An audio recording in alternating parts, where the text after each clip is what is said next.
মধ্যপ্রাচ্যের Iraq, Kuwait, Bahrain, কাতার, সংযুক্ত আরব আমিরাত, সৌদি আরব এবং সিরিয়ায় প্রায় ৩০,০০০ মার্কিন সেনা অবস্থান করছে। সিরিয়া ছাড়া বাকি দেশগুলোতে মার্কিন সেনারা দেশগুলোর অনুমতি নেই মোতায়েন রয়েছে। তবে ইরাক ও সিরিয়ায় বিদ্রোহী গোষ্ঠীগুলোর হামলা ঠেকাতে প্রায়ই ব্যর্থতার অভিযোগ উঠেছে মার্কিন সেনাদের বিরুদ্ধে। এরই মধ্যে ২০২৫ সাল নাগাদ ইরাকে অবস্থিত মার্কিন সেনা প্রত্যাহারের সিদ্ধান্ত নিয়েছে যুক্তরাষ্ট্র। আগামী বছরের সেপ্টেম্বরে বেশিরভাগ মার্কিন সেনা ইরাক থেকে সরিয়ে নেওয়া হবে বলে জানা গেছে। বাকিরা ২০২৬ সাল নাগাদ দেশে ফিরে যাবে।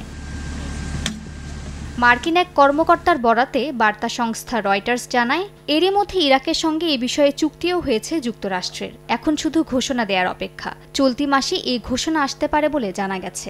আন্তর্জাতিক গণমাধ্যমের তথ্য অনুযায়ী ইরাকের প্রধানমন্ত্রী মোহাম্মদ শিয়া আল সুদানির উদ্যোগে দেশটিতে থাকা প্রায় ২৫০০ সেনার ভাগ্য নিয়ে চলতি বছরের জানুয়ারিতে আনুষ্ঠানিক আলোচনা শুরু হয়। প্রায় ৬ মাস ধরে চলে এই আলোচনা। তবে ইসরায়েল ফিলিস্তিন যুদ্ধের কারণে চলমান উত্তেজনায় এই আলোচনার গতি কিছুটা ধীর ছিল।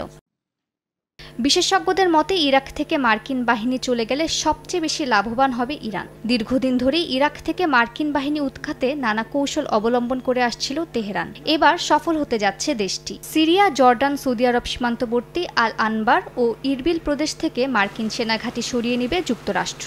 এতে সিরিয়াতে মার্কিন সেনার প্রভাব অনেকাংশে কমে যাবে।